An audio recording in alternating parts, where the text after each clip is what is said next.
993년 5월의 어느 날 고려의 서북 경계에 살던 여진족이 고려 조정에 심상치 않은 소식 하나를 전해왔습니다. 그것은 바로 거란족의 요나라가 고려를 침략할 준비를 하고 있다는 정보였죠. 그러나 고려 조정은 여진족이 속임수를 쓰고 있다고 생각하여 그들이 전한 정보를 무시한 채 아무런 방어 태세를 갖추지 않았습니다. 하지만 그해 8월에 여진족이 거란군의 침략이 임박했다는 소식을 다시 전해왔고 그제서야 사태의 심각성을 깨닫게 된 고려 조정은 전국에 관리를 보내 군사를 소집하였으며 10월에는 박양유, 최량, 서희를 지휘관으로 임명하여 북방을 방어하도록 지시했습니다. 그리고 그해 윤 10월 소손영이 이끄는 요나라의 대군이 고려를 침략해오면서 마침내 제1차 여요전쟁이 발발하게 되죠. 양측의 첫 전투는 고려의 서북면에 위치한 봉산군에서 벌어졌는데요. 하지만 이 전투에서 고려군은 대패하고 말았고 이에 기세등등해진 소손영은 고려 조정에 다음과 같은 협박 서신을 보내왔습니다. 80만의 군사가 다다르리라. 만약 강해나와 항복하지 않으면 마땅히 모두 멸할 것이니 군신이 빨리 진영 앞에 와서 항복하라.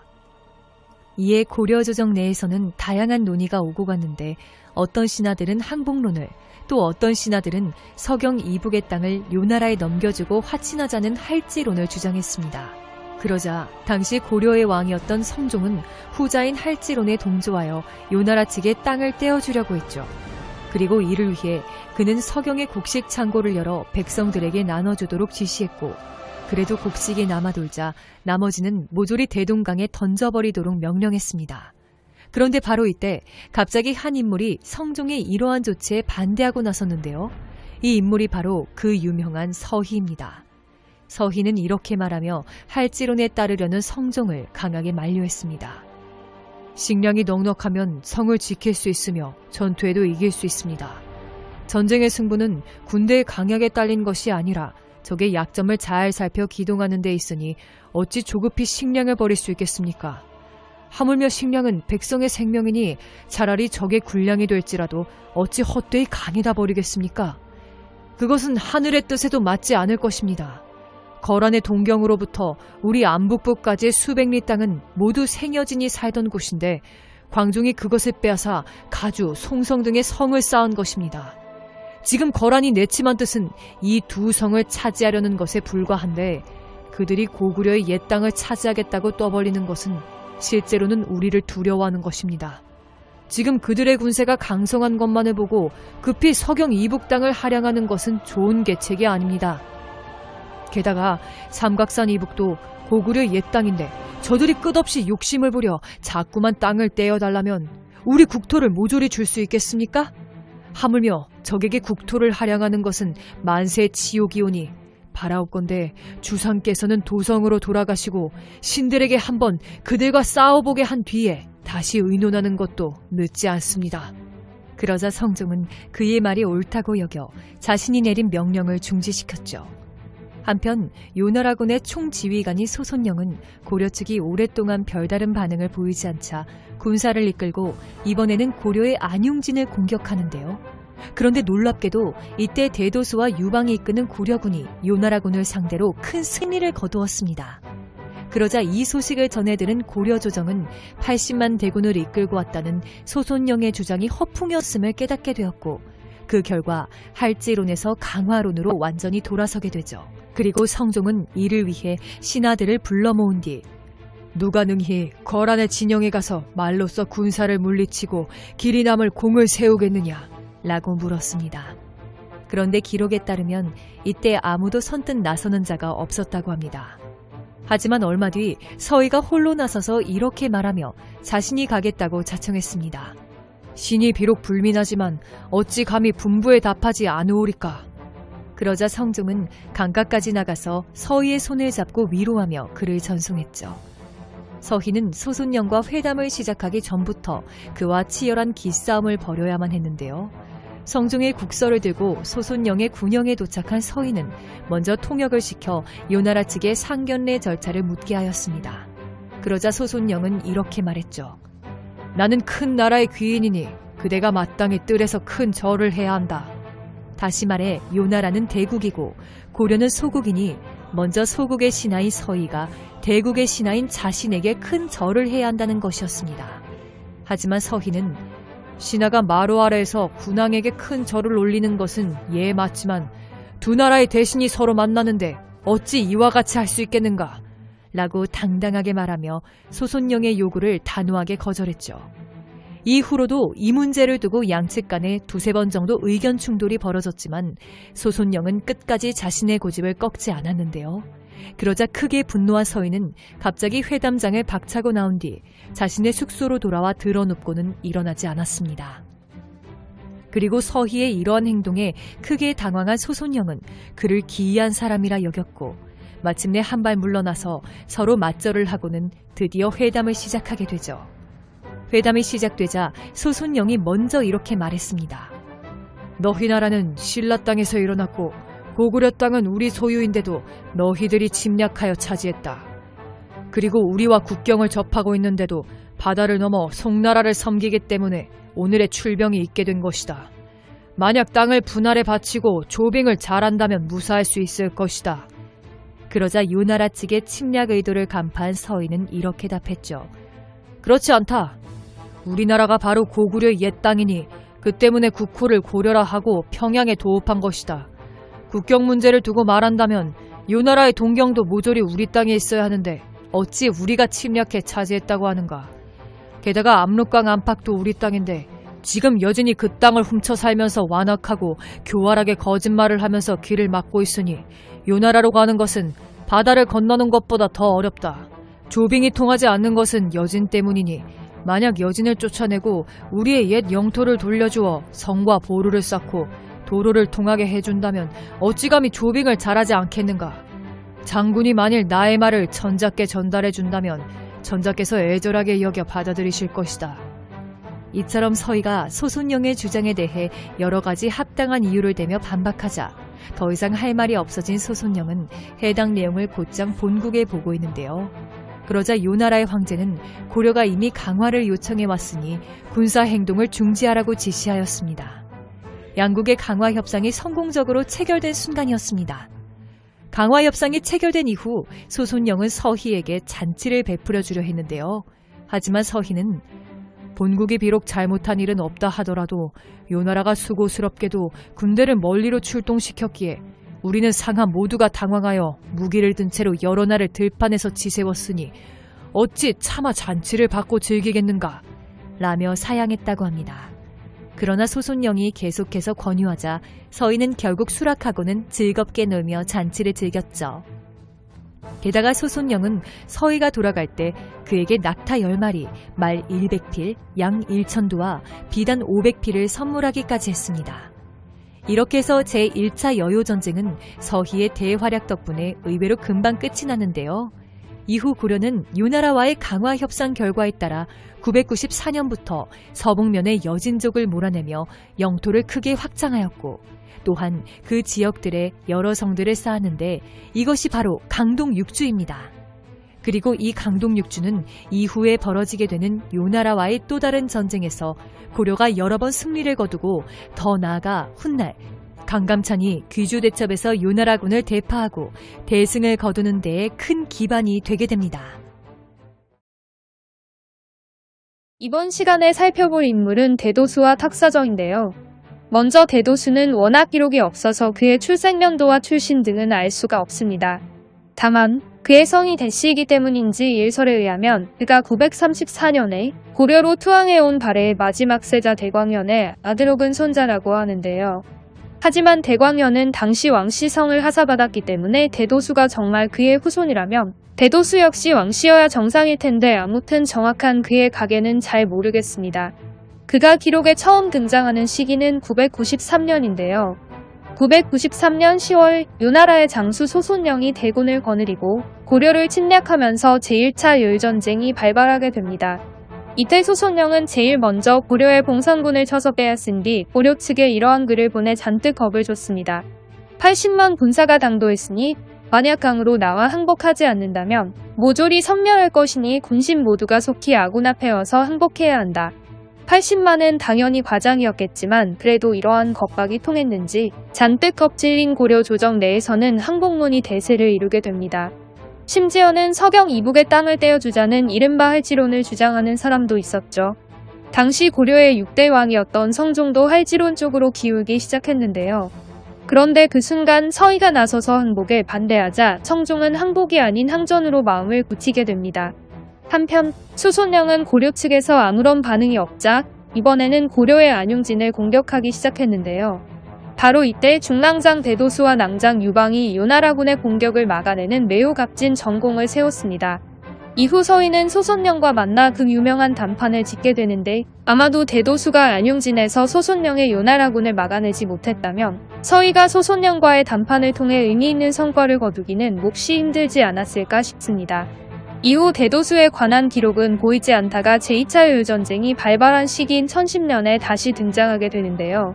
여기서 대도수에 대한 내용은 잠시 멈추고 이번에는 탁사정이란 인물에 대해 살펴보겠습니다. 탁사정 역시 기록이 없어서 출생년도나 출신 등은 알 수가 없습니다. 그가 기록에 처음 등장하는 시기는 1009년인데요. 1009년 1월 당시 고려의 7대 왕이었던 목종이 천추전에서 발생한 화재를 계기로 병에 걸려 드러눕자 탁사정은 유방, 하공진 등과 함께 목종의 침전 앞에서 당직을 섰다고 합니다. 하지만 얼마 뒤 서북면 도순검사 강조가 정변을 일으키기 위해 5,000명의 군사를 이끌고 개경으로 쳐들어오자 탁사정은 하공진과 함께 강조의 편에 가담하게 되죠. 이렇게 해서 강조의 일파가 된 탁사정은 이후 동북지역의 군대를 총괄하는 동북계 도순검사가 된 것으로 보입니다. 그러던 중 1010년에 요나라의 황제 성종이 40만 대군을 이끌고 고려를 침략하면서 제2차 요일전쟁이 발발하게 되는데요. 성종이 이끄는 요나라의 대군은 고려의 통주에서 강조의 30만 고려군을 격파했습니다. 그리고 승세를 탄 요나라군은 이어서 고려의 곽주와 안북부 그리고 숙주를 함락시켰고 이번에는 고려 제2의 수도인 서경을 위협하기 시작했죠. 그리고 바로 이때 앞서 살펴보았던 대도수와 탁사정이 이 서경에서 함께 싸우게 됩니다. 당시 서경의 상황은 생각보다 심각했는데요. 서경의 책임자인 원종석이란 인물이 요나라의 항복을 택하면서 청안의 분위기가 몹시 뒤숭숭했기 때문입니다. 오로지 현종의 명으로 동북면에서 먼저 서경에 도착한 지체문 등만이 항전을 위해 고군분투하고 있었죠. 이후 탁사정이 동북면의 군사들을 이끌고 서경에 도착하자 그제서야 서경성은 드디어 항전 태세를 갖출 수 있었습니다. 한편 당시 고려의 8대 왕인 현종은 상황이 불리해지자 일단 시간을 끌기 위해 요나라 측의 항복 의사가 담긴 표문을 올렸는데요. 그러자 요나라의 황제 성종은 고려 측이 진짜로 항복할 줄 알고는 마보우란 인물을 개성 유수로 왕팔이란 자를 부유수로 삼은 뒤 을름을 보내 기병 1000명을 거느리고 그들을 호위하게 했습니다. 또한 한기라는 인물을 시켜 기병 200명을 거느리고 서경으로 향하게 했는데요. 이후 한기가 서경성 북문에 도착하여 이렇게 외쳤습니다. 황제가 어제 유경, 무의 등을 보내어 조서를 가지고 와서 효유하였는데 어찌하여 지금까지 전혀 소식이 없느냐. 만약 명령을 거역하지 않는다면 유수와 관료들은 와서 나의 지시를 받으라. 그러자 이 말을 들은 탁사정은 지체문과 모의한기, 휘하 장수인 정인 등에게 곧장 날랜 기병을 이끌고 성 밖으로 나가 공격하도록 명했고 그 결과 한기와 그가 거느리고 온 요나라 기병 100명을 사살하고 나머지를 모두 사로잡는 전공을 세웠습니다. 또한 탁사정은 지체문을 선봉으로 삼아 성 밖에서 을름의 기병 1000명을 공격하도록 명하여 또 그들을 대파하였죠. 기록에 따르면 탁사정의 지휘로 연달아 승리를 거두자 성안의 민심이 조금이나 안정되었다고 합니다. 하지만 얼마 뒤 요나라 성종은 을름에게 다시 군사를 주어 서경을 공격하도록 명했고 을름의 군대가 서경을 향해 진격해오자 이를 발견한 척후병이 성으로 돌아와 이렇게 보고했습니다. 적병이 안정역에 와서 진을 쳤는데 그 형세가 매우 강성하다. 이에 지체문은 즉각 탁사정에게 이 사실을 알렸고 탁사정은 승려 법원과 함께 직접 군사 9,000명을 거느리고 성 밖으로 나가 임원영 남쪽에서 요나라군 3,000명의 목을 베는 대승을 거두었습니다. 이처럼 이때까지만 하더라도 탁사정은 매우 훌륭하게 서경 방어를 지휘하고 있었던 것으로 보입니다. 하지만 상황이 점차 불리해지면서 그의 본색이 나오게 되는데요. 기록을 따르면 바로 다음 날 지체문이 다시 성 밖으로 나가 요나라군과 전투를 벌였는데 이때 요나라군이 패하여 달아났다고 합니다. 그러자 성 안에서 그걸 지켜보던 장수와 군사들이 갑자기 앞다투어 나가 달아나는 요나라군을 맹추격하기 시작했는데요. 하지만 추격 도중에 마탄이란 곳에 이르자 후퇴하던 요나라군이 갑자기 방향을 돌려 역습을 가하였고 이에 그들을 추격하던 고려군은 결국 대패하고 말았습니다. 이후 요나라의 황제 성종은 서경성을 포위한 뒤 자신은 서경성 서쪽의 절에서 수경했는데요. 이처럼 상황이 급격하게 불리해지자 탁사정은 슬슬 겁이 나기 시작했나 봅니다. 그는 당시 서경에 있었던 대도수를 불러 이렇게 말했습니다. 그대는 동문으로 나는 서문으로 나와 앞뒤에서 공격하면 이기지 못할 것이 없다. 그런데 탁사정은 이 말을 한 뒤 밤을 틈타 휘하 군사들을 데리고 성에서 나와 도망쳐 버렸습니다. 한편 대도수는 탁사정의 말만 믿고는 군사들을 거느리고 동문으로 나가는데요. 하지만 약속했던 탁사정은 나타나지 않았고 뒤늦게 자신이 탁사정에게 속았다는 걸 알게 되죠. 즉 탁사정은 자신이 도망칠 시간을 벌기 위해 대도수를 속여 그를 요나라군에게 미끼로 던져주고는 그 사이에 혼자 도망친 겁니다. 대도수는 전력의 열세를 뒤집기 어렵다고 판단하여 결국 휘하 군사들과 함께 요나라군에 항복하고 말았습니다. 대도수에 대한 기록은 더 이상 존재하지 않아 이후로 그가 어떻게 되었는지는 알 수가 없습니다. 제2차 요일전쟁에서 큰 공을 세웠지만 의외로 잘 알려지지 않은 숨겨진 영웅이 또 한 명 있습니다. 그는 바로 하공진이란 인물인데요. 고려사의 기록에 따르면 하공진은 오늘날의 경상남도 진주 사람으로 고려의 6대 왕인 성종 시기에는 압강도구 당사의 7대 왕인 목종 때는 중랑장에 임명되었다고 합니다. 즉 하공진은 무신이었던 것이죠. 이후 1009년 1월 천추태후가 머물던 천추전에서 화재가 발생하자 충격을 받은 목종은 병에 걸려 드러눕게 되는데요. 이때 하공진은 장군 유방, 중랑장 탁사정 등과 함께 목종의 침전 앞에서 당직을 섰습니다. 하지만 얼마 뒤 서북면 도순검사 강조가 정변을 일으키기 위해 5,000명의 군사를 이끌고 개경으로 쳐들어오자 하공진은 탁사정과 함께 강조의 편에 가담했죠. 드라마 고려거란 전쟁에선 권신 유인간의 횡포에 불만을 품고 강조의 편에 가담한 것으로 나오는데요. 고려사에 그런 기록은 없지만 꽤 설득력 있게 묘사한 것 같습니다. 아무튼 강조의 일파가 된 하공진은 이후 변방의 방어를 담당하는 직책을 맡게 된 것으로 보입니다. 그런데 어느 날 하공진은 갑자기 마음대로 군대를 움직여 동여진의 부락을 공격했다가 패배하고 말았습니다. 그리고 이 일이 조정에 알려지면서 그는 죄를 받아 먼 섬으로 유배되게 되는데요. 마음대로 군대를 움직인 것은 둘째치고 생각보다 군사적 능력은 별로였나 봅니다. 하지만 얼마 뒤 제2차 요일전쟁이 발발하면서 그는 곧 유배에서 풀려나 복직하게 되죠. 하공진이 유배에서 풀려났을 무렵 당시 고려의 전황은 매우 급박하게 돌아가고 있었습니다.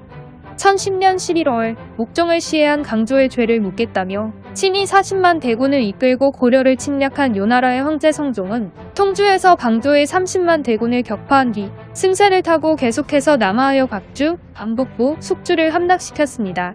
그리고 연이어 고려 제2의 수도인 서경까지 위협했으나 서경성 함락이 쉽지 않자 서경을 포기하고는 수도인 개경으로 곧장 진격하기 시작했죠. 이로 인해 당시 고려의 왕이었던 현종은 강감찬의 건의를 받아들여 수도인 개경을 버리고 남쪽으로 몽진을 떠나게 되는데요. 하공진은 바로 이때 현종을 뒤따라가 양주에서 그를 아련한 뒤 이렇게 건의했습니다. 거란은 본래 적도를 토벌한다는 명분을 내세웠으니 이제 강조가 잡힌 마당에 사신을 보내어 화친을 청하면 저들은 반드시 군사를 돌릴 것입니다. 이에 현종은 하공진의 건의를 받아들여 그와 고용기란 인물에게 표문을 가지고 요나라군 진영으로 향하도록 지시했습니다.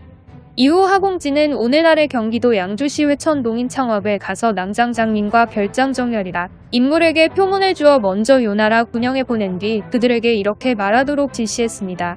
국왕께서 와서 뵙기를 간절히 원하였으나 다만 군사의 위세를 두려워했습니다. 또한 어려운 국내 사정 때문에 강남으로 피난가 있으므로 대신 하공진 등을 보내어 사유를 말씀드리게 했습니다. 그러나 하공진 등도 황송하고 두려워 감히 앞에 나오지 못하오니 청호건대 속히 군사를 거두어 주소서. 그런데 장민과 정열이 요나라군 진영에 도착하기도 전에 요나라군 선봉대가 하공진이 있는 창화현까지 진군해왔는데요. 당시 현종은 아직 양주에 머물고 있었는데 즉 현종이 있는 곳 코앞까지 요나라군이 추격해온 겁니다. 자칫 잘못하면 요나라군에게 현종이 사로잡힐 수 있는 위험한 상황이었죠. 일단 하공진은 침착하게 앞서 장민과 정열을 보내 전하려 했던 말을 요나라 측에게 자세히 설명했는데요. 그러자 요나라 측은 현종의 행방을 물었습니다. 이에 하공진은 현종이 강남으로 가고 있는데 있는 곳을 모르겠다고 답했고, 요나라 측이 다시 거리가 먼지 가까운지를 묻자 하공진은 이렇게 답했습니다. 강남은 너무 멀어서 몇 마리가 되는지 알 수 없다. 그러자 현종을 추격하던 요나라 군사들이 그제서야 철수했다고 합니다. 당시 요나라 측은 고려의 지리를 잘 몰랐는지 의외로 순순히 하공진의 말을 믿었던 모양인데요. 이처럼 위기의 순간에 하공진이 기지를 발휘하면서 현종은 무사히 남쪽으로 계속 피난을 갈 수 있었죠. 이후 하공진은 고용기와 함께 요나라군 진영으로 향한 뒤 요나라의 황제인 성종을 만나 철군을 요청했습니다. 이에 성종은 마침 후방에 건재한 고려의 여러 성들과 양교의 대화력으로 인해 보급로가 끊기고 회로를 위협받던 상황이었는데, 하공진이 왕의 친조 약속이 담긴 표문을 올리니 강조의 죄를 묻겠다는 명분도 이미 달성했으므로 순순히 그의 철군 요청을 허락했습니다. 그런데 기록에 따르면 성종이 하공진의 철수 요구를 허락한 뒤 그를 억류했다고 합니다. 당시 하공진이 철수 조건으로 볼모를 자처한 것인지 아니면 요나라 측이 강제로 억류한 것인지는 모르겠습니다. 아무튼 이렇게 해서 하공진은 요나라의 볼모로 잡혀가게 되는데요. 고려사의 기록에 따르면 하공진은 요나라에서 억류 생활을 하면서 내심 고려로 돌아갈 계획을 꾸몄는데, 일단 겉으로는 충성과 근실함을 보였더니 요나라의 황제 성종이 매우 후하게 대우해 주었다고 합니다. 이후 하공진은 같이 볼모로 잡혀온 고영기와 함께 은밀히 탈출 계획을 세운 뒤 성종에게 이렇게 건의했습니다. 우리나라는 이제 이미 망한 처지이니 저희들이 군사를 이끌고 가 국정을 사찰하고 오도록 해주십시오. 그리고는 결국 성종의 허락을 받아내게 되죠. 하지만 얼마 뒤 피난을 떠났던 고려의 현종이 개경으로 돌아왔다는 소식이 들리자 성종은 고용기와 하공진을 고려에 보내면 그들이 돌아오지 않을 것이라 예상했는지 그들을 고려로 보내지 않고 각각 요나라의 중경과 연경에 살게 한 뒤 하공진에게 양가의 딸을 아내로 삼아 주었다고 합니다. 이렇게 해서 하공진의 첫 번째 요나라 탈출 계획은 실패로 돌아갔죠. 하지만 그는 포기하지 않았습니다. 이후로도 하공진은 고려로 돌아가기 위해 좋은 말을 많이 구입한 뒤 고려로 가는 길목 곳곳에 배치해 두었다고 하는데요. 하지만 하공진의 계획을 알아챈 어떤 자가 이를 고발하였고 결국 그는 성종의 국문을 받게 됩니다. 고려사의 기록에 따르면 이때 하공진은 성종에게 이렇게 말했다고 합니다. 제가 우리나라에 대해 감히 두 마음을 가질 수는 없습니다. 죄는 10,000번 죽어도 마땅합니다만 살아서 대국을 섬기기를 원치 않습니다. 그러자 이 말을 들은 성종은 그를 의롭게 여기고는 풀어주며 절개를 바꿔 자신에게 충성하도록 설득했다고 하죠. 하지만 하공진의 의지는 변하지 않았고 심지어 나중에는 성종에게 매우 모욕적인 말로 응대하자 성종은 결국 그를 죽여 심장과 간을 꺼내 먹었다고 합니다. 진짜로 심장과 간을 꺼내 먹은지는 모르겠지만 하공진을 매우 잔인하게 죽이지 않았을까 하는 생각을 해봅니다. 이후 1052년 당시 고려의 왕이었던 문종은 하공진의 공을 포상하기 위해 그의 아들 하측충에게 오품직을 뛰어넘는 관직을 주었으며 또한 이러한 내용의 교서를 내렸습니다. 좌사당 중 하공진은 통화 28년에 거란군이 침입하자 죽음을 무릅쓰고 적의 군영으로 가 세치의 혀를 휘둘러 대군을 물리쳤으니 공신각의 초상을 모셔야 할 것이다. 그리고 얼마 뒤 하공진을 상서공부시랑으로 추증했다고 합니다. 자신을 희생하여 위기에 처한 현종을 구해내었고 요나라의 볼모로 잡혀간 뒤에도 요나라 황제의 온갖 회유와 협박에 굴하지 않은 채 오직 고려만을 생각하며 죽음을 맞이한 하공진. 그는 정말 고려의 충신이 아니었나 싶은데요. 이러한 그의 생애가 앞으로 더 많이 알려졌으면 좋겠습니다. 이번 시간에 살펴볼 인물은 지체문입니다. 고려사 지체문 열전에 따르면 그는 오늘날의 황해북도 봉산군 사람으로 현종 제2원년인 1010년의 중랑장으로 보임되었다고 합니다. 그런데 얼마 뒤 요나라의 황제인 성종이 무려 40만 대군을 이끌고 고려를 침략하면서 제2차 요전쟁이 발발하게 되는데요. 요나라군이 침략했다는 보고를 받은 고려의 8대 왕 현종은 지체문에게 군사를 거느리고 화조에 진을 친 뒤 동북지역을 방어하도록 지시했습니다.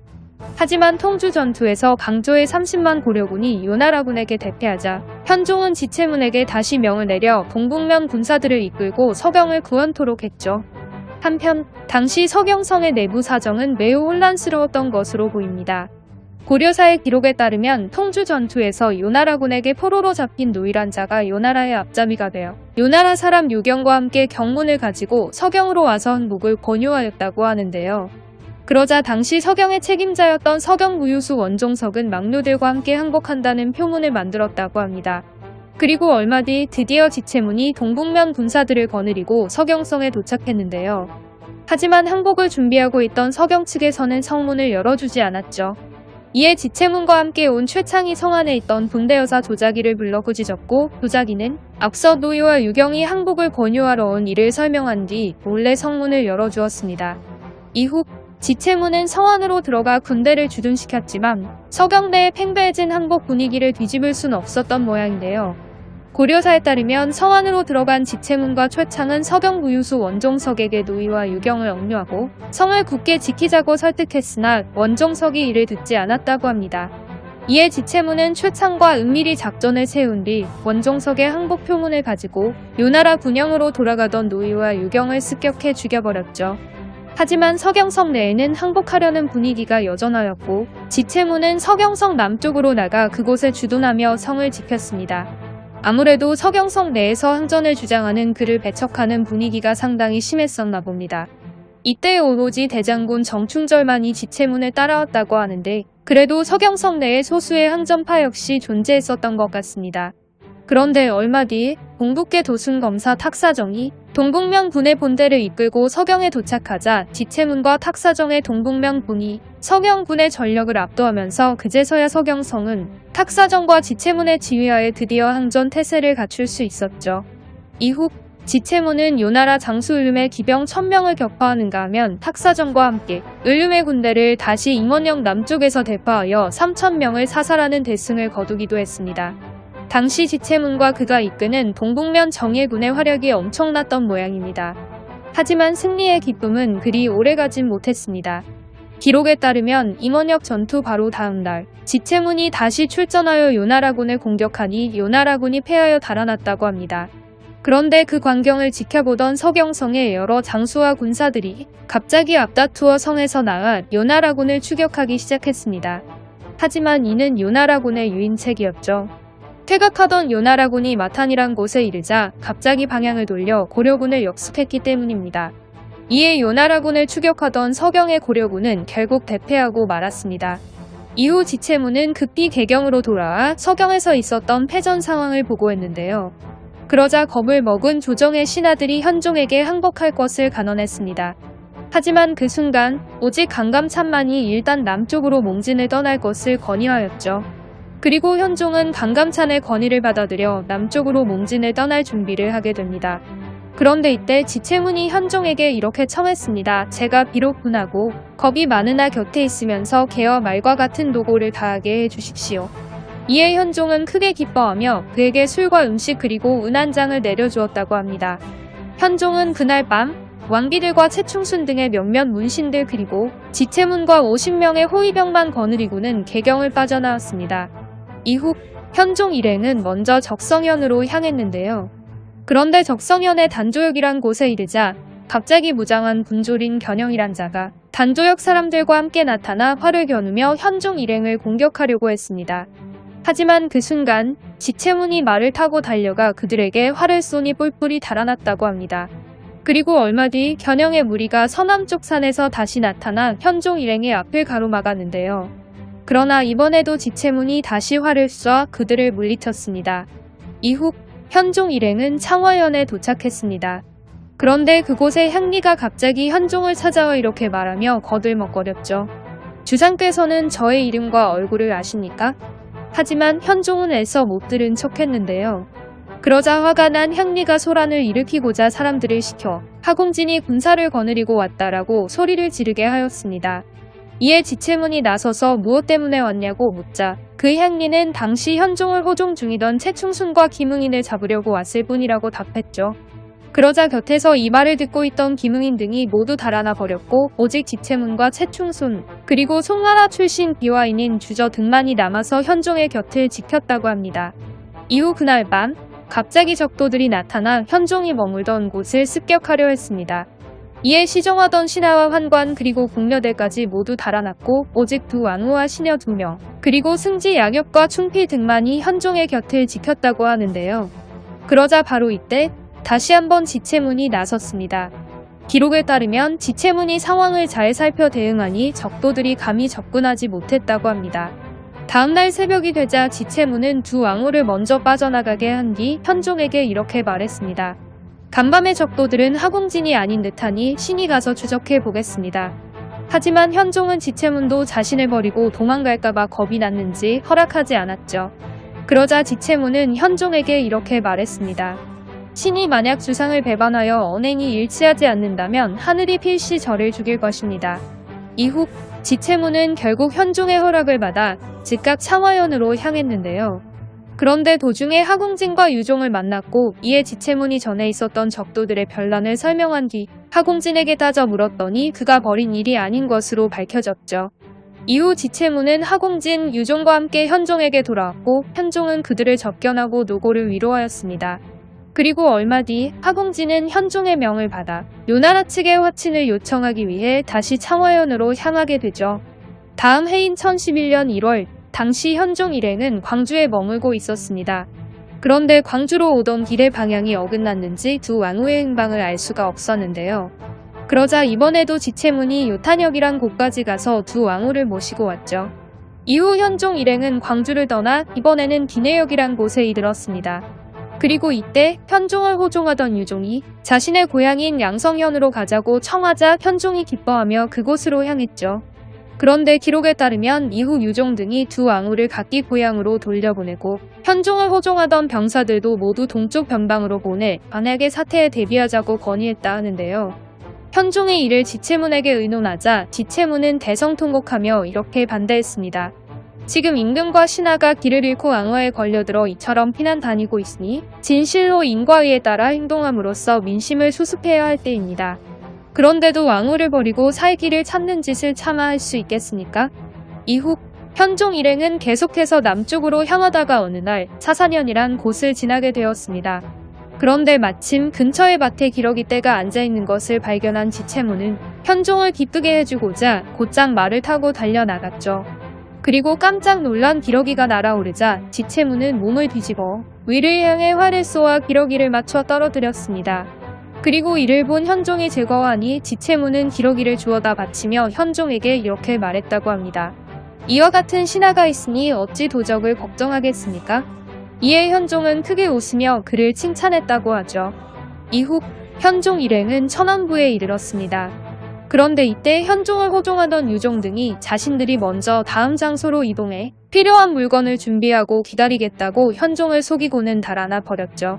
곁에서 호종하던 신하들이 이처럼 틈만 나면 도망을 가버리니 당시 현종의 심정은 얼마나 참담했을까요? 이후 현종 일행은 여양현에 머물렀는데 이때 현종을 호위하던 장졸들이 갑자기 동요하는 기미를 보였다고 합니다. 그러자 지체문은 현종에게 이렇게 건의했죠. 태조께서 삼국을 통일할 때 전공이 있는 사람들은 비록 그 공이 하찮더라도 반드시 상을 주었습니다. 하물며 지금은 온갖 어려움을 헤쳐나가는 중이오니 인심을 얻는 것이 무엇보다 기묘합니다.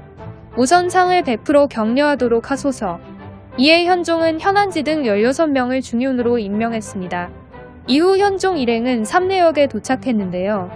이때 전주절도사 조용겸이란 자가왕이 행차하였음에도 평상복 차림으로 현종을 맞이했다고 합니다. 게다가 얼마 뒤 조용겸은 현종을 곁에 끼고 그의 권위를 빌어 위세를 부려보고자 하는 마음까지 품고는 부하들과 함께 현종이 머물던 곳으로 가 소란을 피우기 시작했습니다. 하지만 지체문이 병사들을 시켜 문을 굳게 지키게 하였더니 감히 들어오지 못했다고 하죠. 이때의 이야기를 자세히 살펴보면 상당히 재밌는데 당시 지체문이 지붕에 올라가 적도들, 즉 조용겸의 부하들에게 이렇게 소리쳤다고 합니다. 너희들이 어찌 이럴 수 있느냐? 그러자 적도들이 그의 목소리만 듣고도 지장군이구나 하며 알아챘다고 하는데요. 그리고 얼마 뒤 지체문이 문을 나와 조용겸의 부하 중 한 명인 유승건을 부르자 유승건은 순순히 지체문을 따라 현종에게로 갑니다. 이후 유승건은 울면서 현종에게 이렇게 말했다고 하죠. 오늘 일은 조용겸이 저지른 짓이지 저는 알지 못합니다. 주상의 뜻을 받들어 제가 조용겸을 불러오도록 해주시옵소서. 이에 현종이 허락했지만 그는 다시 문을 나서자마자 달아나 버렸습니다. 존재만으로도 적도들이 전의를 상실하게끔 만들다니 지체문의 포스가 장난이 아니었나 봅니다. 이후 현종 일행은 나주에 도착했습니다. 그런데 그날 밤 갑자기 요나라 군사들이 당도했다는 잘못된 보고가 올라왔죠. 이에 현종이 놀라 달아나려 하자 지체문은 현종을 진정시키며 이렇게 말했습니다. 주상의 행차가 밤중에 나가면 백성들이 놀라 동요할 터이니 행궁으로 돌아가셔야 합니다. 제가 염탐하여 알아본 뒤에 움직이시더라도 늦지 않습니다. 그리고 얼마 뒤 송균원 등이 요나라군 진영에 화친 사절로 갔던 하궁진의 보고서를 가져오자 현종은 드디어 요나라군이 철수한 사실을 알게 되죠. 이후 현종은 다시 개경으로 상경하던 도중 앞서 피난길에 들렸던 공주에 다시 머물게 되는데요. 이때 그는 지체문에게 밭 30결을 하사한 뒤 이러한 교서를 내렸습니다. 짐이 피난을 떠나 먼 길에서 낭패를 보고 있을 때 호종하던 신료들은 모조리 뿔뿔이 도망가 버렸다.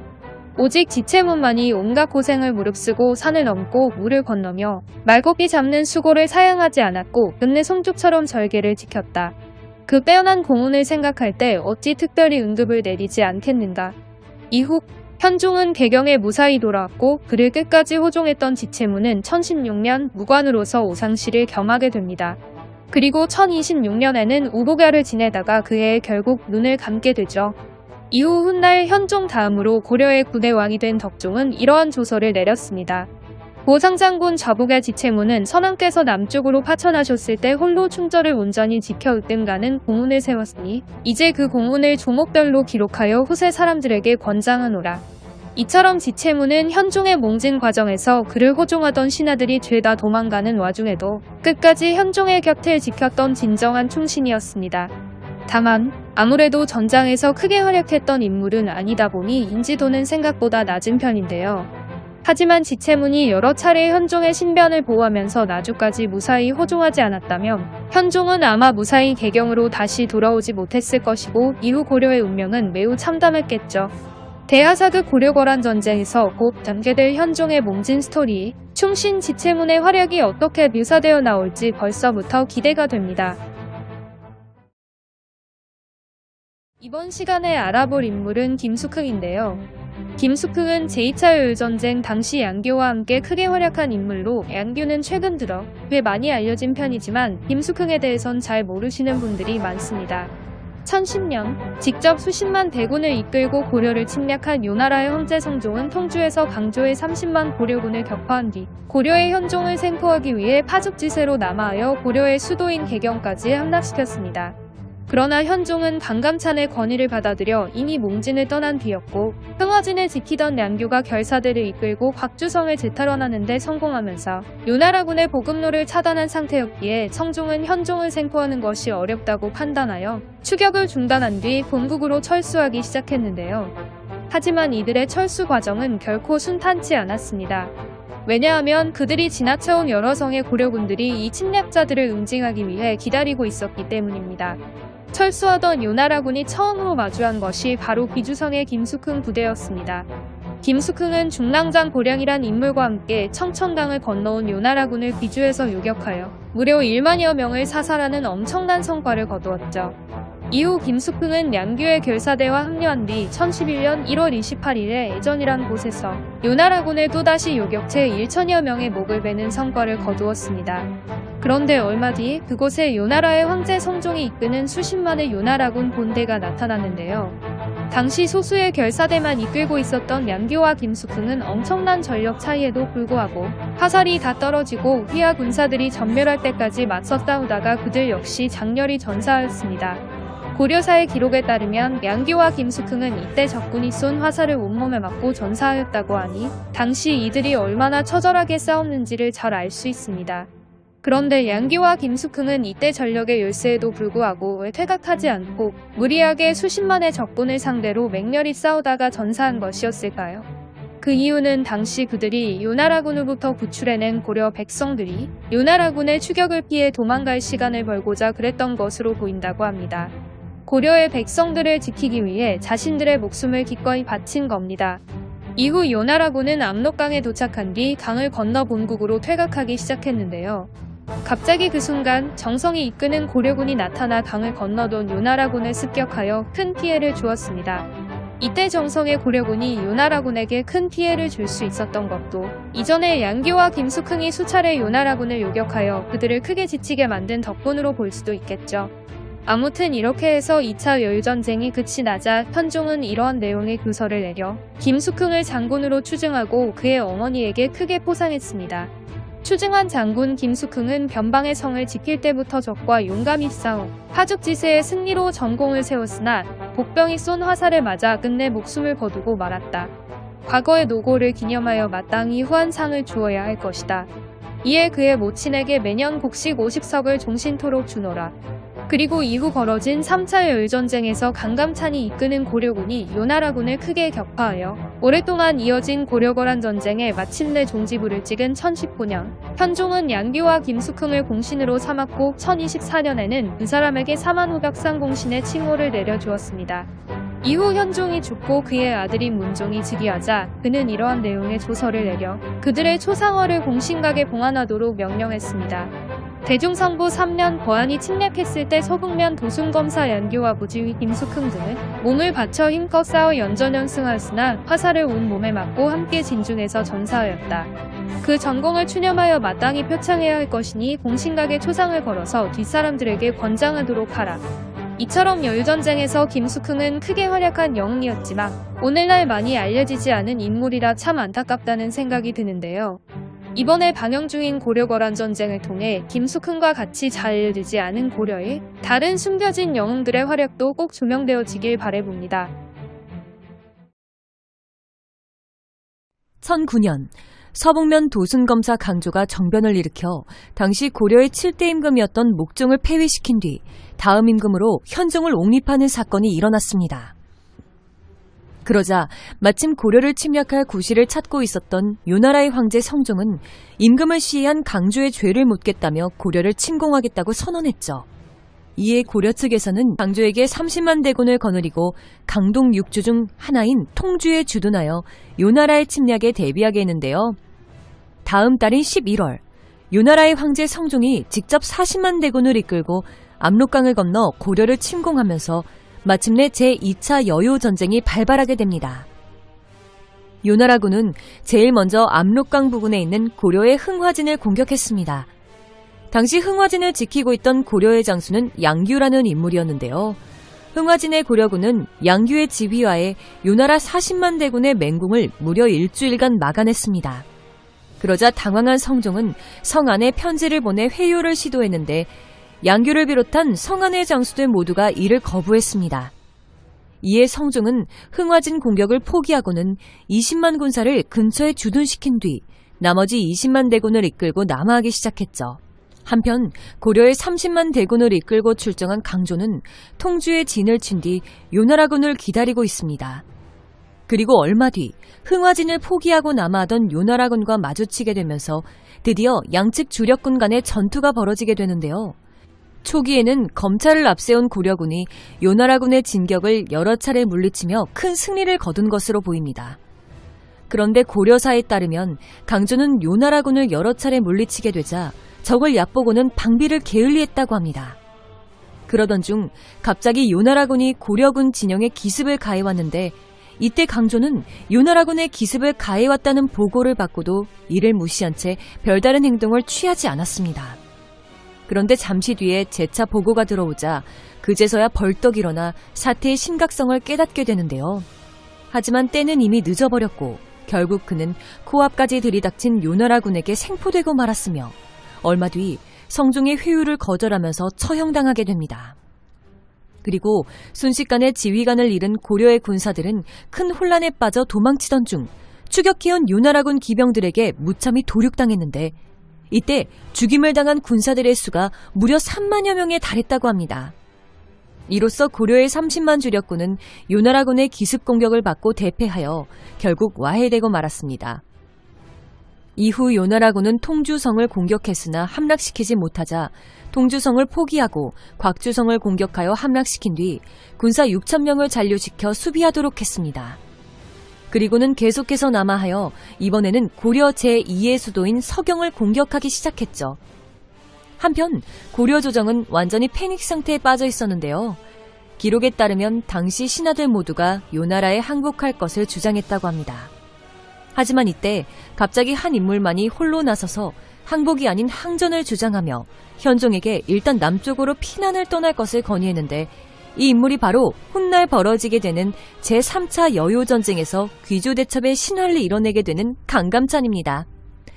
강감찬의 건의를 받아들인 현종은 즉각 개경을 떠나 오늘날의 전라남도 나주까지 피난을 떠나게 되죠. 그리고 비슷한 시각, 고려의 서북면에서 갑자기 한 인물이 엄청난 활약을 펼치면서 전쟁의 흐름이 서서히 바뀌기 시작했는데요. 그 인물은 앞서 요나라군의 공격을 막아냈던 흥화진의 양규였습니다. 요나라군이 서경성을 공격하고 있을 무렵 흥화진을 지키고 있던 양규가 갑자기 700명의 결사대를 이끌고 성 밖으로 나와 통주성으로 향했습니다. 이후 그는 통주성에서 군사 1000명을 수습하여 결사대에 합류시킨 뒤 총 1700명의 결사대를 이끌고 요나라군 6000명이 주둔 중인 곽주성으로 진격하기 시작했습니다. 그리고 그날 밤 곽주성에 몰래 잠입한 그와 결사대는 성 안에 요나라군을 급습하여 모조리 죽인 후 그곳의 백성 7000명을 데리고 통주성으로 기환했습니다. 보통 성 하나를 함락시키려면 성을 수비하는 적들의 숫자보다 몇 배가 넘는 군사들이 필요한 법인데, 비록 기습작전이긴 했지만 1700명의 군사들로 6000명의 요나라군을 전멸시키고 곽주성을 함락시켰다니 정말 대단하지 않으신가요? 게다가 곽주성 함락으로 요나라군은 중간 보급기지를 상실하게 되면서 전략에 큰 차질이 생기고 말았고, 또한 서경과 후방에 아직 건재한 고려의 여러 성들에 둘러싸인 형세가 되어 고려 땅 한가운데에 고립된 처지가 되고 말았습니다. 그 결과 이제 요나라군에게 남은 가장 최적의 선택지는 본국으로 회군하는 것밖에는 없었죠. 그러나 요나라의 황제 성종은 고립을 감수한 채 서경성 역시 포기하고 그대로 개경으로 직공하는 매우 과감한 작전을 단행했습니다. 그리고 다음 해인 1011년 1월 마침내 개경에 입성한 요나라군은 무자비한 약탈을 자행했는데요.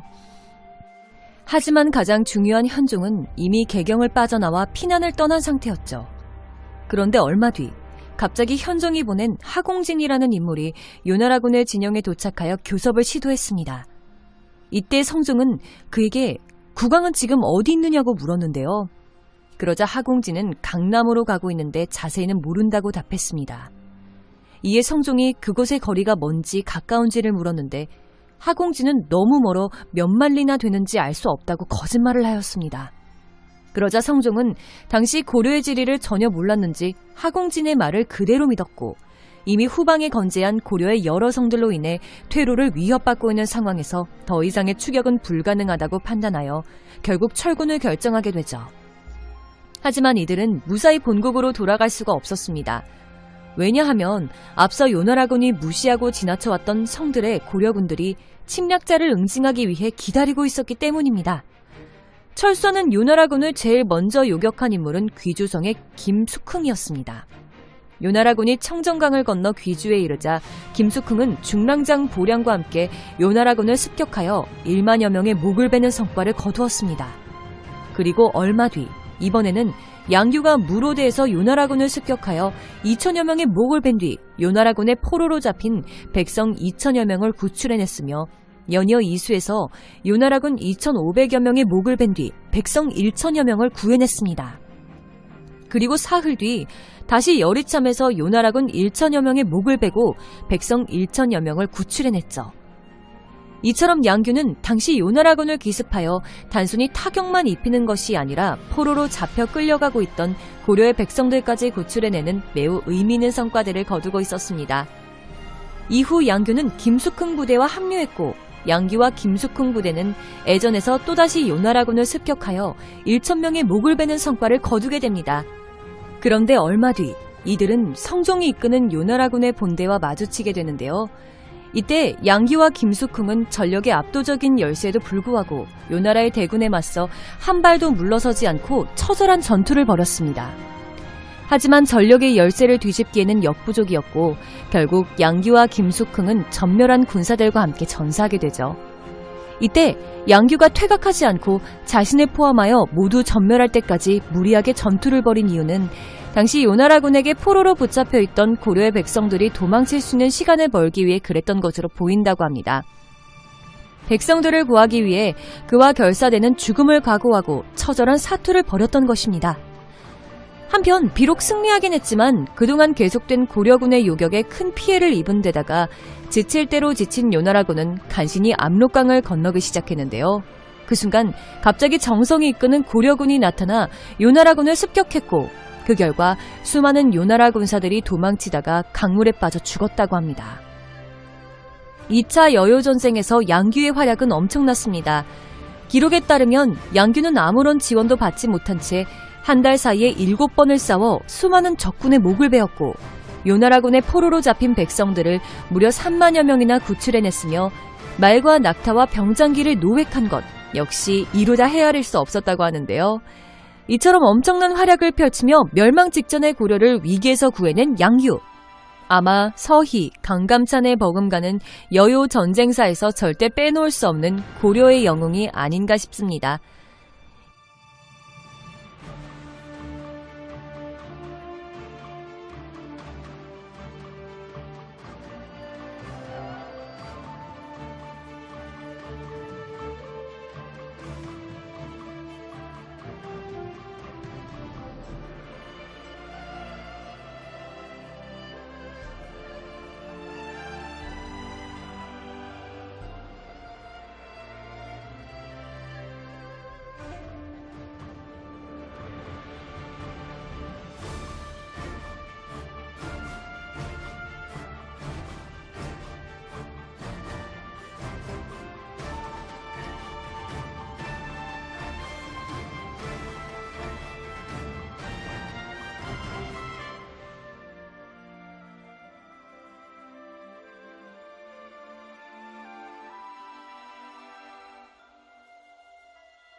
고려와 요나라 간에 자그마치 26년 동안 벌어진 크고 작은 전쟁 속에서 활약한 고려의 영웅들은 정말 많습니다. 대표적으로 제1차 열전쟁 때는 서희와 대도수 등이 있었고 2차 전쟁 때는 양규와 김숙흥, 지채문과 하공진 등이 있었죠. 그리고 마지막 3차 전쟁 때는 그 유명한 강감찬과 강민청, 그리고 김종현 등을 꼽을 수 있습니다. 그런데 이들 외에도 인지도는 거의 없지만 엄청난 활약을 펼친 숨은 영웅들이 여러 존재하는데요. 이번 시간에는 최근 방영 중인 KBS 대하사극 고려거란 전쟁 속 등장인물 중에서 나중에 숨은 주역이 될 정성과 보량, 그리고 조언에 대해 살펴보려고 합니다. 먼저 살펴볼 인물은 정성입니다. 정성은 기록이 극히 적기 때문에 그의 생몰 연도나 출신 등은 전혀 알 수가 없습니다. 정성이 활약을 한 시기는 제2차 열전쟁이 벌어진 1010년 말부터 이듬해 초까지인데요. 고려사 양규 열전에 따르면 정성은 당시 도순검사 양규에 휘하해서 흥화진사 겸 호군왕중의 직책을 맡고 있었으며 마찬가지로 양규에 휘하에 있던 흥화진부사 겸 장작주부인 이수화와 판관경, 늠희령 장호 등과 함께 흥화진의 성문을 닫고 굳게 지켰다고 합니다. 그리고 양규와 이들의 활약으로 흥화진은 요나라 40만 대군의 공격을 성공적으로 막아냈죠. 이로 인해 요나라군은 결국 후방에 흥화진을 고스란히 남겨둔 채 남진할 수밖에 없었습니다. 그리고 얼마 뒤 양규가 흥화진에서 결사대 700명을 이끌고 통주로 향하자 정황상 흥화진의 책임자는 흥화진사인 정성이 맡았을 것으로 보이는데요. 이후 양규가 이끄는 결사대의 맹활약으로 보급로를 차단당하고 회로까지 위협받게 된 요나라의 황제 성종은 현종의 친조 약속을 받고는 결국 군대를 돌려 철수하기 시작했습니다. 도중에 양규와 김숙흥이 이끄는 고려군에게 여러 차례 요격을 당하면서 큰 피해를 입은 요나라군은 이후 간신히 압록강에 도착해 강을 건너기 시작했는데요. 그런데 이들이 강을 반쯤 건너던 바로 그 순간 갑자기 정성이 이끄는 흥화진의 고려군이 나타나 요나라군을 후미에서 공격했습니다. 기록에 따르면 당시 정성이 이끄는 고려군의 기습으로 매우 많은 요나라 군사들이 물에 빠져 죽었다고 합니다. 이처럼 정성은 양규를 도와 흥화진을 성공적으로 방어내는데 큰 공헌을 했고 고려를 유린한 침략자들에게 마지막 응징까지 가한 2차 전쟁의 숨은 주역 중 한 명이었죠. 하지만 안타깝게 이후 그의 행적은 기록에서 찾아볼 수가 없습니다.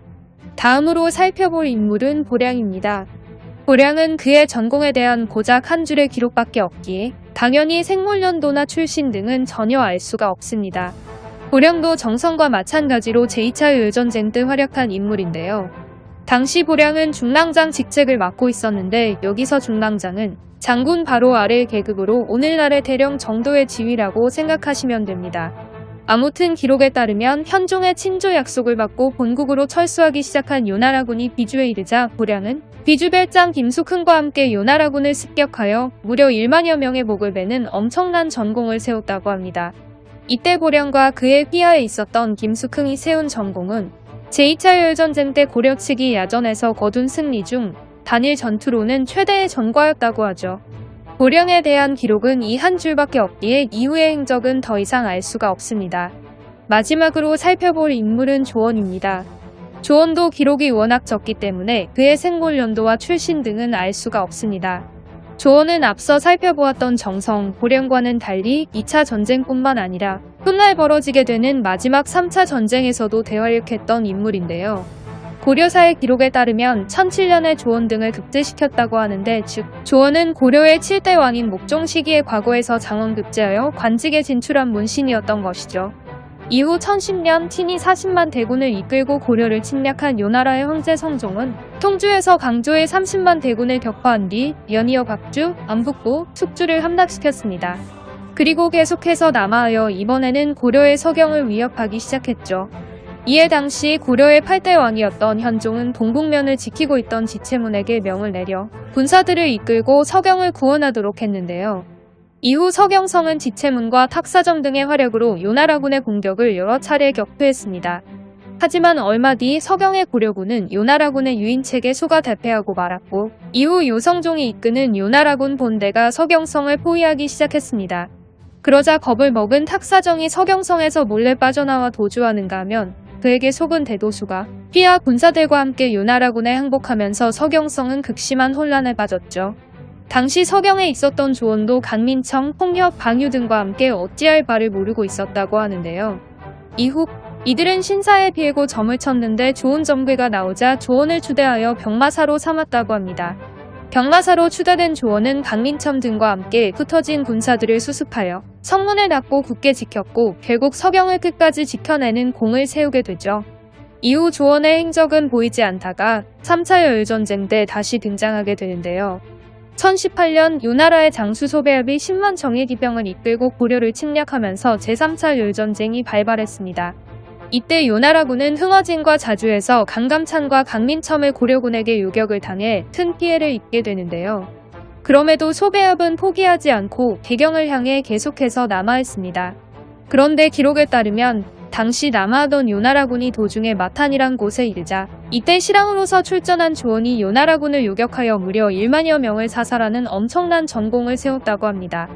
이후의 전개는 이미 잘 알려져 있듯이 비주에서 양측이 마지막 대격돌을 벌였고 정황상 조원도 이때 강감찬을 본대에 합류하여 같이 싸웠을 것으로 보입니다.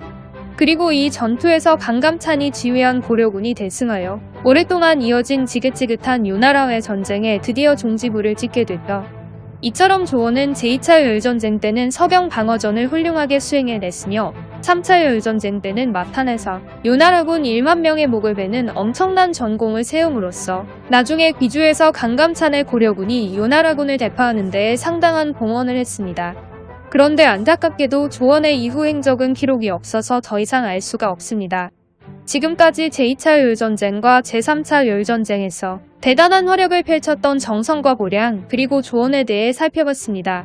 이들은 기록이 너무 없는 데다가 당시는 워낙 뛰어난 활약을 펼친 영웅들이 많았던 시기였기에 오늘날 이들의 인지도는 처참한 수준인데요. 그래도 이들 역시 요나라의 침략에 맞서 죽을 각오로 싸웠고 큰 전공을 세웠기에 여일전쟁 수호프 숨은 주역들이었음이 분명하다고 할 수 있습니다. 양귀를 도와 흥어진을 지켜냈고 이후 본국으로 돌아가던 침략자들에게 마지막 응징을 가한 정성, 비주에서 요나라군 1만 명을 사살한 보량, 그리고 2차 전쟁 땐 서경성을 지켜냈고 3차 전쟁 때도 요나라군 1만 명의 목을 베는 활약을 펼친 조원. 최근 방영 중인 대하사극 고려거란 전쟁에서 앞으로 묘사될 이들의 활약이 벌써부터 기대됩니다. 흔히 귀주대첩이 있었던 제3차 요일전쟁을 요나라 기병과 고려 보병의 싸움으로 생각하시는 분들이 많습니다. 물론 고려군은 주로 보병 위주로 편제되어 있었겠지만 당연히 기병부대 역시 존재했는데요. 당시 고려군의 총지휘관인 강감찬은 기병부대를 적극 활용하여 요나라군을 요격해 큰 피해를 주기도 했습니다. 대표적으로는 수공으로 적들을 혼란에 빠뜨린 뒤 1만 2천 명의 기병부대로 요나라군을 공격해 큰 피해를 준 흥화진 전투가 있죠. 마지막 귀주 평원에서의 대회전에선 고려의 기병부대가 전투의 승패를 결정짓기도 했습니다. 이때 그 기병부대를 이끈 지휘관은 바로 김종현이라는 인물인데요. 그래서 이번 시간에는 김종현이란 인물에 대해 한번 살펴보려고 합니다. 김종현에 대한 기록은 극히 적어 그의 출신에 대해 알긴 어렵습니다. 기록에 그의 이름이 처음 등장하는 시기는 1011년인데요. 고려사의 기록에 따르면 1011년 4월 현종이 김종현을 감찰어사로 임명했다고 합니다. 여기서 감찰어사는 관리들의 비리를 감찰하는 기구인 사원부의 중육품 관직을 의미합니다. 즉, 김종현은 문신이었단 것이죠. 이후 그에 대한 기록은 전혀 보이지 않다가 제3차 여유전쟁 벌어지던 시기인 1019년에 이르러서야 다시 등장하게 되는데요. 1018년 12월 요나라의 장수 소배합이 정예기병 10만을 거느리고 고려를 침략하면서 3차 여유전쟁이 발발했습니다. 이때 고려 조정은 양규, 김숙흥 등의 활약으로 간신히 위기를 넘겼었던 2차 여유전쟁 때와는 달리 이번에는 요나라의 전쟁 준비를 철저하게 해둔 상태였고 곧장 강감찬을 상원수로 강민첨을 부원수로 하여 무려 20만 8,300명의 대군을 이끌고 영주에 주둔토록 하였죠. 당시 고려를 침략한 소배합의 요나라군은 주변의 성들을 싹 다 무시한 채 오로지 고려의 수도인 개경으로 직공하는 작전을 펼쳤는데요. 강감찬의 고려군은 개경을 향해 남하하는 요나라의 10만 정예 기병을 흥화진, 자주, 바탄 등에서 요격하여 엄청난 피해를 주었습니다. 하지만 소배합이 이끄는 요나라군은 포기하지 않고 계속해서 개경을 향해 남하했고 이에 강감찬은 당시 그의 휘하에서 병마판관으로 있던 김종현에게 기병 1만 명을 주어 급히 개경으로 들어가 수비토록 했습니다. 이때 강감찬이 김종현에게 준 군사가 기병이라고 정확히 명시되어 있진 않습니다. 하지만 기병 위주의 요나라군을 추월하여 먼저 개경에 입성하는 것은 같은 기병이 아니고서는 불가능했기 때문에 기병이었을 것으로 추정되고 있는 것이죠. 이후 소배합의 요나라군은 온갖 고생 끝에 드디어 개경 근처에 도착했는데요. 하지만 고려의 현종이 몽진을 떠나지 않고 강한 항전 의지를 보이며 방어 준비를 철저히 해놓은 상태라 개경을 함락시키기가 쉽지 않았습니다. 게다가 요나라군은 개경으로 직공하는 작전을 펼쳤기에 보급을 현지에서 약탈하는 방식으로 해야만 했는데 이때 고려의 청야 전술로 인해 곡식 한 톨도 찾아볼 수가 없었던 건 역시 큰 영향을 미쳤죠. 그래서 요나라군은 결국 개경 공격을 포기하고는 철수하기 시작했고 이후 북상하던 요나라군이 귀주의 평원에 이르자 그곳에서 요나라군을 기다리고 있었던 강감찬의 고려군과 마주치면서 마침내 양측 간의 대규모 전투가 벌어지게 됩니다. 요나라군은 고려군에게 이미 여러 번 요격을 당해 큰 피해를 입은 상태였음에도 대제국의 정예기병답게 여전히 전투력이 막강했습니다. 이로 인해 고려군이 수적 우위에 있었음에도 양측은 막상막하로 승패를 쉽게 결정짓지 못하고 있었는데요. 그러던 중 갑자기 김종현이 이끄는 기병 1만 명이 뒤늦게 귀주평원에 나타났습니다. 그리고 그가 이끄는 고려 기병들이 전장을 향해 맹렬히 돌격해 들어오자 전세는 곧장 고려군 측으로 기울기 시작했죠. 게다가 때마침 기상이병까지 일어나 갑자기 요나라군 쪽으로 역풍이 불고 소나기가 쏟아지자 고려군은 그 기세를 타고 총공격에 나섰는데요. 그 결과 요나라군을 크게 격파하는 데 성공했습니다. 이때 요나라군은 10만 명의 군사 중에 살아남은 자가 고작 수천 명에 불과했는데 요나라군이 이렇게 대패를 당한 것은 전례가 없었다고 합니다. 이후 김종현의 행적은 몇 차례 승진한 기록 외에는 존재하지 않아 그가 언제 사망했는지는 알 수 없습니다. 양측을 통틀어 수십만 명이 뒤엉켜 싸운 귀주평원에서의 전투에서 승패를 결정지은 김종현과 그의 기병대의 대활약이 이번 고려거란 전쟁에서 과연 어떻게 묘사될지 벌써 기대가 됩니다. 흔히 귀주대첩하면 아마 제일 먼저 강감찬을 떠올리는 분들이 많으실 겁니다. 물론 당시 고려군의 총지휘관이었고 그의 탁월한 지휘 덕분에 고려군이 귀주에서 대승을 거둘 수 있었기에 당연한 일이겠죠. 그런데 오늘날 강감찬의 인지도에 가려져 잘 알려져 있지 않지만 실제 귀주대첩을 포함한 제3차 열전쟁에서 강감찬 다음으로 중요한 위치에 있던 인물이자 큰 전공을 세운 인물이 있었으니 그의 이름은 바로 강민첨입니다. 고려사 강민첨 열전에 따르면 그는 진주의 진강 사람으로 고려의 7대 왕인 목종 때 과거에 급제했다고 합니다. 기록에 따르면 그는 서생에서 벼슬에 오른 사람으로 무효와는 거리가 멀었다고 하는데요. 그러나 기계가 굳고 과단성이 있었기 때문에 여러 차례 전공을 세워 드디어 현달하게 되었다고 하니 그가 비록 문신이었지만 군사적으로 많은 업적을 세워 이름을 날렸음을 알 수 있습니다. 강민첨이 처음으로 활약하는 시기는 고려의 8대 왕, 현종의 제2원년인 1010년인데요. 당시 요나라의 황제 성종이 목종을 시해한 강조의 죄를 묻겠다며 무려 40만 대군을 이끌고 고려를 침략하면서 제2차 을전쟁이 발발했습니다. 이후 요나라군은 통주에서 강조의 30만 대군을 격파한 뒤 승세를 타고 각주, 안북도, 숙주를 연달아 함락시켰죠. 이후 그들은 계속해서 남하하여 이번에는 고려의 제2의 수도인 서경을 위협하기 시작했는데요. 이에 고려의 현종은 당시 동북면을 지키고 있던 지체문에게 명하여 군사들을 이끌고 서경성을 지원하도록 했죠. 이후 동북계 도순검사 탁사정의 군대까지 서경에 도착하면서 서경성은 마침내 흥전 태세를 갖추게 됩니다. 하지만 얼마 뒤 요나라 성종의 본대가 서경성을 포위하기 시작하자 겁에 질린 탁사정이 성에서 몰래 빠져나와 도주하는가 하면 탁사정에게 속은 대도수가 휘하 군사들과 함께 요나라군에게 항복하면서 서경성은 매우 위태로운 상황에 처하게 되는데요. 그러자 바로 이때 드디어 강민첨이 첫 활약을 펼치게 됩니다. 고려사 지체문 열전에 따르면 당시 서경의 장수들이 뿔뿔이 흩어져 버리고 성안의 민심이 흉흉하게 되자 통군독사 조원과 애수진장 강민첨 등이 어찌할 바를 모르다가 함께 신사에 가서 빌고 점을 치니 좋은 점괘가 나왔다고 합니다. 이때 강민첨의 직책인 애수진장은 동북면에 있는 애수진과 관련된 것으로, 즉 강민첨은 원래 동북면에 있다가 억서 지체문 혹은 탁사정이 동북면 군사들을 이끌고 서경을 구원하러 올 때 같이 온 모양입니다. 아무튼 강민첨 등은 이후 점괘에 따라 조원을 주대하여 병마사로 삼은 뒤 흩어진 병사들을 수습하여 다시 항전 태세에 돌입하기 시작했는데요. 그리고 이들은 요나라군의 공격을 막아내며 끝까지 성을 지켜내게 되죠. 이때 조원과 강민첨이 서경을 지켜내면서 이후 서경을 포기하고 개경을 진격한 요나라군에게 큰 부담 요소로 작용하게 됩니다. 이처럼 서경 방어전에서 훌륭한 활약을 펼친 강민첨은 이후로도 계속 군사적인 업무를 맡았습니다. 1012년 5월 갑자기 동여진이 오늘날의 경상북도 포항 일대에 침입하는 사건이 일어났습니다. 이들은 1년 전인 1011년 8월에도 100여 척의 배를 이끌고 경주를 침입한 적이 있었기 때문에 이때도 아마 배를 타고 누력질하러 온 것이 아닌가 싶습니다. 다시 말해 해적 집단이었던 것이죠. 이에 고려 조정에서는 강민첨, 문현, 이인택, 도자기를 도부서의 지휘부로 임명하였고 강민첨 등은 주와 군의 군사들을 독려해 이어진 해적들을 크게 못질렀죠. 이 사건 이후 동여진 해적들의 침입 기록은 당분간 보이지 않게 되는데 아마 이때 강민첨 등이 지휘하는 고려군에게 상당한 타격을 입은 것이 원인으로 보인다고 합니다. 이후 강민첨은 1016년 내사사인으로 임명되었으며 1018년에는 대장군의 지휘에까지 오르게 되는데요.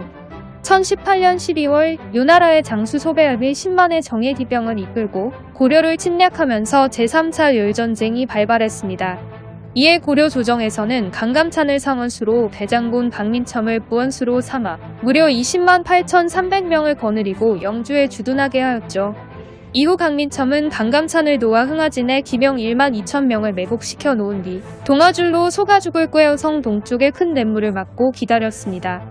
그리고 얼마 뒤 소배압의 요나라군이 다가오자 그 순간 막아놓았던 물줄기를 터뜨려 적들을 혼란에 빠뜨렸죠. 그리고 곧바로 복병을 돌격시켜 요나라군을 습격하면서 그들에게 큰 피해를 주게 됩니다. 그런데 소배압의 요나라군은 흥화진에서 고려군의 매복에 당해 큰 피해를 입었음에도 수도인 개경으로 곧장 남하하기 시작했습니다. 이에 부원수 강민첨은 기병들을 이끌고 그들을 빠르게 추격하였고 자주이 내고산에서 요나라군을 따라잡아 다시 크게 쳐부수는 전공을 세웠죠. 이후 개경 공격을 포기하고 요나라군이 다시 북상하여 귀주에 이르자 드디어 양측 간의 마지막 결전이 벌어지게 되는데요. 전투 초기에는 고려군이 수적 우위에 있었음에도 양측은 막상막하로 쉽게 승부를 낼 수가 없었습니다. 요나라군은 앞서 개경으로 직봉하던 도중에 이미 고려군에게 여러 차례 요격을 당해 큰 피해를 입은 상태였지만 역시나 제국의 정예 부대답게 여전히 막강한 전투력을 보여주었죠. 그런데 얼마 뒤늦게 김종현이 이끄는 고려 측 기병 1만 명이 귀주의 평원에 나타났고 그들이 전장을 향해 곧장 맹렬히 돌격해오자 전세는 고려군 측으로 기울기 시작했습니다. 게다가 갑자기 기상이변까지 일어나 요나라군 쪽으로 비바람이 불기 시작했는데요. 이에 고려군이 그 기세를 타고 총공격에 나서니 불리해진 요나라군은 드디어 퇴각하기 시작했습니다. 이후 고려군은 퇴각하는 요나라군을 귀주 북쪽에 있는 발령해들까지 맹렬하게 추격하여 무자비하게 도륙했는데요. 기록에 따르면 이때 강민첨도 힘껏 싸워 요나라군을 무려 1만 명이나 사살 및 생포하는 전공을 세웠다고 합니다. 도주하는 요나라군을 향한 고려군의 일방적인 살육전이 끝이 나자 시체가 들을 덮었으며 사로잡은 포로와 노획한 말, 낙타, 갑옷, 병장리를 다 셀 수 없을 지경이었다고 하는데요. 게다가 살아서 돌아간 자가 겨우 수천 명으로 거란이 이토록 참혹하게 패배한 것은 전례가 없었다고 하니 이것이 바로 그 유명한 귀주대첩입니다. 귀주대첩에서 큰 공을 세운 강민첨은 이후 응양군 상장군 겸 주국으로 발탁되었다가 오산기 상시로 관직을 옮겼으며 추성 7일 익대공신의 칭호를 받았습니다. 그리고 이듬해에는 지중추사 겸 병부상서가 되었죠. 이후 그는 1021년에 결국 눈을 감았는데요. 이에 현종은 사흘 동안 조회를 정지하고 그에게 태자태부를 추증하였다고 합니다. 이후 시간이 지나 고려의 10대 왕인 문종이 즉위하자 그는 이러한 내용의 조서를 내렸습니다. 대중상부 11년 거란이 무단히 침입했을 때 병부상서, 지중추원사 강민첨이 힘껏 싸워 발령해들에서 크게 승리했다. 거란이 패주하면서 버리고 간 무기와 갑옷들로 다니는 길이 막힐 지경이었으며 이 전투에서 1만 명을 사로잡거나 못 빼었다.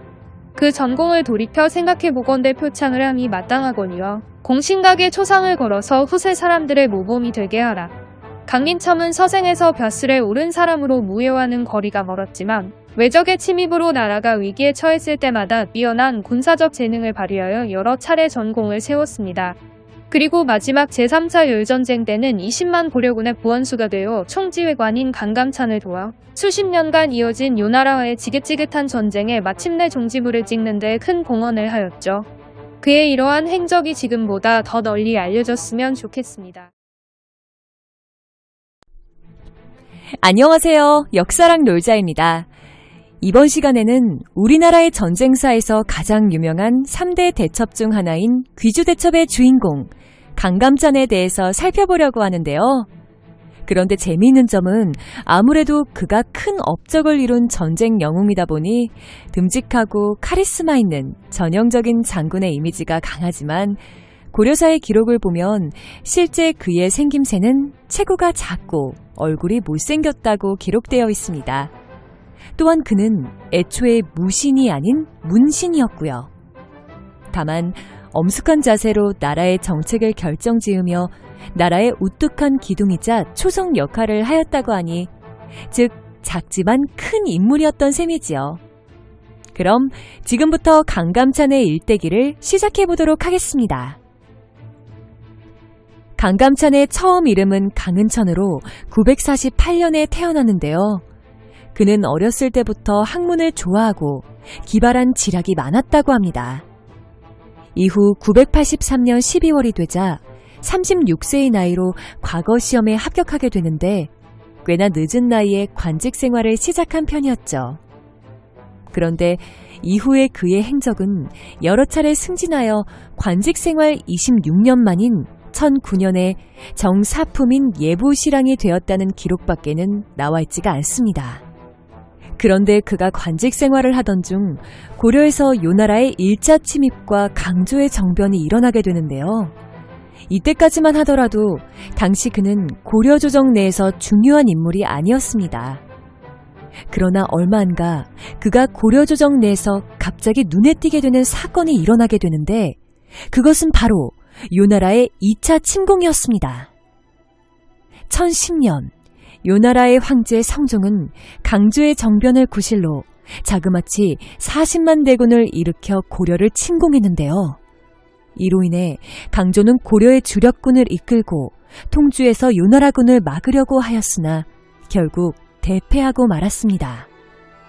그리고 이러한 패전 소식이 고려의 수도인 개경에 전해지자 고려 조정은 극심한 혼란에 빠졌고 대다수의 신하들은 요나라에 항복하자고 주장했습니다. 그런데 이때 갑자기 63세의 노 관료였던 강감찬만이 홀로 나서서 당시 고려의 임금이었던 현종에게 이렇게 말하며 항복이 아닌 항전을 주장하였습니다. 오늘의 일은 그 죄가 강조에게 있으니 근심할 것이 아닙니다. 다만 군세가 중과부적이니 그 예봉을 피했다가 서서히 이길 방도를 찾아야 합니다. 그러자 그의 건의를 받아들인 현종은 항전을 결심하여 오늘날의 전라남도 나주까지 피난을 떠났죠. 이후 고려는 아직 후방에 건재했던 군사들이 곳곳에서 요나라군의 후방을 위협하자 이에 퇴로를 차단당한 요나라군이 고려왕의 친조를 약속받고 퇴각하면서 간신히 위기에서 벗어나게 됩니다. 이렇게 2차 여요전쟁이 끝이 난 후 강감찬은 빠르게 승진하며 현종이 총애하는 인물 중 한 명이 되게 되는데요. 1018년 5월 그가 서경유수, 내사 실황평장사에 임명될 때에는 현종이 직접 거란 오랑캐가 전쟁을 일으켜 한강 곁에까지 깊숙이 침범해 왔노라. 당시에 강공의 계책을 쓰지 않았더라면 온 나라가 모두 야만인이 되었으리 라고 말하기도 하였습니다. 한편 고려왕의 친조를 약속받고 본국으로 돌아간 요나라의 황제 성종은 이후 1012년 고려에 왕의 친조를 요구했는데요. 하지만 고려 측은 왕이 병이 있어서 못 갈 것 같다는 핑계를 대며 이를 무시했습니다. 이에 성종은 이번에는 앞서 고려에게 넘겨주었던 강동 6주를 반환할 것을 요구하였는데요. 고려는 이 또한 무시로 일관했습니다. 그러자 고려의 이러한 행동에 크게 분노한 성종은 갑자기 고려가 차지하고 있는 강동 6주를 무력으로 빼앗기 위해 여러 차례 군사 행동을 감행하기 시작했습니다.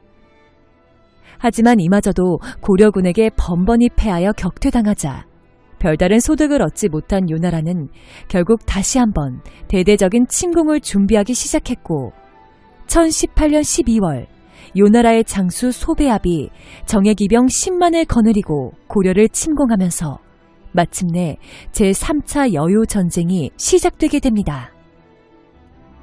한편 고려 조정은 앞선 1, 2차 전쟁 때와는 달리 요나라의 침략에 대비하여 방비를 철저하게 해둔 상태였는데요. 고려 조정은 요나라와의 3차 전쟁이 발발하자 발빠르게 강감찬을 상원수로 강민첨을 부원수로 삼아 약 21만 대군을 거느리고 영주에 주둔하도록 조치를 취해 놓았습니다. 그런데 이때 고려를 침공한 요나라군은 지난번 전쟁과는 달리 주변의 성들을 모두 무시하고 곧바로 고려의 수도인 개경을 향해 진격하려고 하였는데요. 하지만 고려군의 지휘관인 강감찬은 이러한 요나라군의 계획을 이미 간파하고 있었죠. 그래서 그는 기병 1만 2천 명을 흥화진 근처에 있는 삼교천에 매복시켰다가 요나라군이 지나가자 수공을 겸한 기습 공격을 감행하여 적지 않은 피해를 입히는 데 성공했습니다. 하지만 요나라군은 여기서 포기하지 않고 계속해서 수도인 개경을 향해 진격했습니다. 10만의 정예기병을 이끌고 온 만큼 뛰어난 기동성을 활용하여 순식간에 개경을 함락시키고 고려의 항복을 받아내려고 한 것이었죠. 그러자 강감찬은 부원수 강민첨에게 군사를 주어 개경으로 향하는 요나라군을 추격할 것을 명령했는데요. 이에 따라 요나라군을 끊임없이 추격하던 강민첨은 자주에서 그들을 따라잡아 요격을 가하면서 고려군은 또다시 승전을 거두게 됩니다. 그러나 요나라군은 곳곳에서 계속되던 고려군의 요격에도 불구하고 멈추지 않고 계속해서 개경을 향해 진격했는데요. 이들이 예성강의 상류인 마탄에 이르자 고려군은 요나라군을 가로막아 다시 1만 명의 수급을 베는 승리를 거두었습니다. 또한 강감찬은 이때 요나라군이 개경 인근에 다다르자 개경 방어를 위해 김종현에게 기병 1만 명을 주어 보냈으며 추가로 동북면의 정예군사 3,300명을 개경으로 이동시켜 수도인 개경의 병력을 보충하는 등 수도 방어에도 만반의 준비를 다했습니다. 이후 시간이 지나 요나라군은 온갖 고생 끝에 간신히 개경 근처까지 도착하는 데 성공했는데요. 하지만 이때 그들의 눈앞에 펼쳐진 것은 이미 철저하게 방어 준비를 마친 개경 및 주변의 수많은 산성들 뿐이었죠. 이로 인해 더 이상 진격할 수 없었던 소배합은 갑자기 고려 측에 철수한다는 거짓말을 하고는 개경에 척후병 300명을 보내어 정찰을 시켰는데요. 이는 수도인 개경의 방어를 소홀히 하게끔 한 뒤 기습 공격을 감행하려는 작전이었습니다. 하지만 이러한 요나라군의 계략은 얼마 안가 요나라군의 척후병들이 고려 측에 발각되어 모두 죽임을 당하면서 물거품이 되어버렸고, 이에 소배합은 개경 함락이 어렵다고 판단하고는 군사를 돌려 퇴각하기 시작했습니다. 그리고 이러한 움직임을 포착한 강감찬은 모든 군사들에게 귀주로 총집결할 것을 명령했으며, 본인은 후퇴하는 요나라군을 청천강에서 요격하여 500명을 죽이는 등 이들을 서서히 귀주로 몰아갔습니다.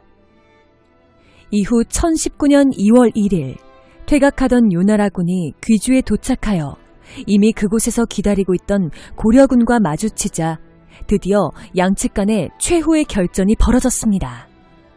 수십만에 달하는 어마어마한 규모의 양측 군사들이 귀주의 평원에서 엄청난 대격돌을 벌이게 된 것입니다. 그런데 양군은 전투가 진행되는 과정에서 치열한 대혈전 속에서도 막상막하로 승패를 쉽게 결정짓지 못하고 있었는데요.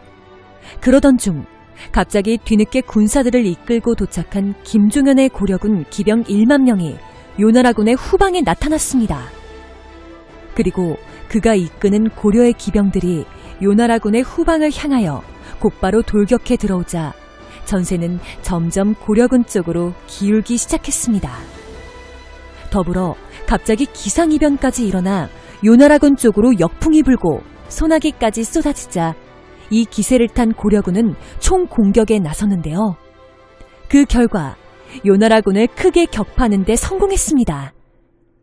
이때 요나라군은 10만 명의 군사들 중에 살아남은 자가 고작 수천 명에 불과했으며, 지휘관인 소배합은 간신히 목숨을 건져 달아났다고 합니다. 이후 전쟁에서 대승을 거둔 강감찬과 그의 군사들이 개경으로 개선하자 현종은 교회까지 나가 직접 이들을 맞이하였는데요. 이때 그는 풍악을 준비하여 고생한 장수들에게 잔치를 열어주었으며, 금으로 만든 꽃 8가지를 직접 강감찬의 머리에 꽂아주었습니다. 또한 강감찬의 손을 잡고 위로와 감탄의 말을 그치지 않았다고 하는데요.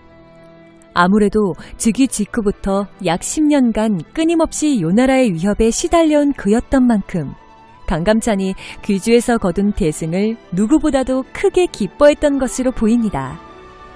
한편 이번 전쟁에서 큰 피해를 입은 요나라는 얼마 안가 고려의 사신을 파견하여 관계를 복구하고 서로 간의 지위를 인정했습니다.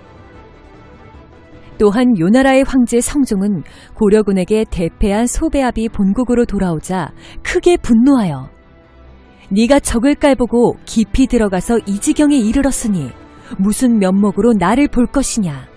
짐이 마땅히 네 낫가죽을 벗긴 후에 죽일 것이다. 라고 말한 뒤 그를 관직에서 파면시켰는데요. 이후에 그의 행적은 기록에 보이지 않습니다.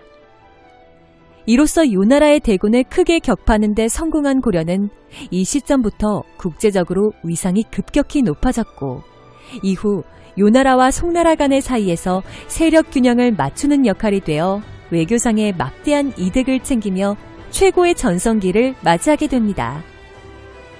한편 강감찬은 전쟁이 끝난 지 얼마 안가 표문을 올려 나이를 이유로 사직을 청하였는데요.